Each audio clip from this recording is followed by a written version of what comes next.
ګرانو ملګرو دا پروګرام راغونډوو.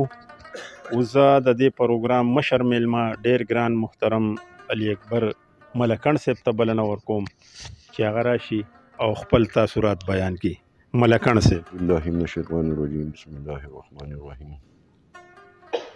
دا اواز ملکڼ ډېره زیاته شکریا ادا کوو چې دا سر صاحب په یاد کې دا پروګرام را جوړ کړی دی، موږ یې پکې دعوت را کړی دی. د دې ډیری عالم چې کوم دی ډېره شکریا ادا کوو چې ډېر ښکلي ځای کې دا پروګرام موږ دا سیټینګ کړی دی.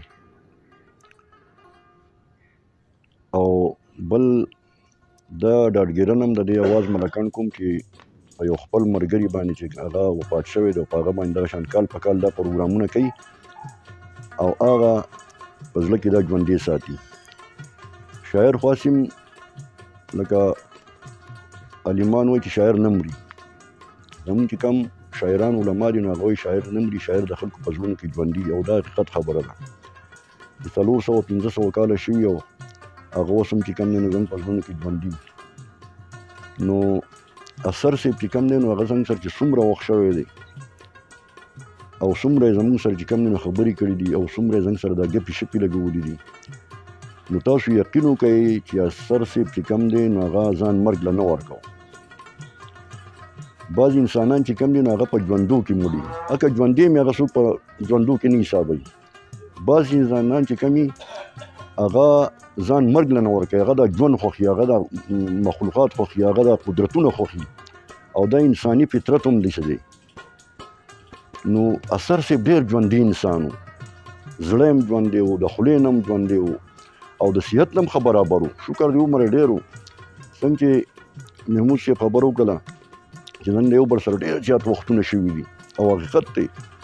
تقریبا چې د 15 کالو نه د 40 کالو نه چې کوم دی نو موږ په دې ادب کې داسې را روان یو، دنګ د یو بل سره ناستې ولاړې شوي دي، د یو بل سره چې کوم دی نو ډېرې ګپې شپې لګولي دي.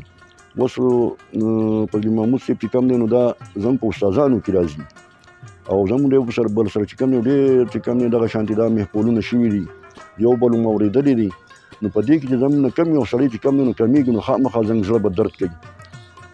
نو دا یو خبر ده په شاعرانو کې چې دوی سره چې کوم دی نو دا یو خبره پاتې ده چې زموږ شاعر کله وفات شي نو هغه د مرګ نه پس چې کوم دی نو هغه یادوي او هغه درناوی ورله ورکوي چې هغه ډېر غټو غټو خلکو ته نه میلاویږي. ډېر غټ غټ خلک به لاړ شي بس ختم شي. خو که دا کار زموږ په ژوندون باندې هم دغه شانتې وکړو چې خپل یو ملګري له همداسې درناوی ورکولی کړو نو ډېر به ښه او زموږ شاعران به هم چې کوم دی نو په دې معاشره کې چې کوم دی نو لکه د معاشرې نمایندګي به هم کوله. بل دا چې د هر فیلډ د هر طبقې نمایندګي به هم دې شاعر کوله.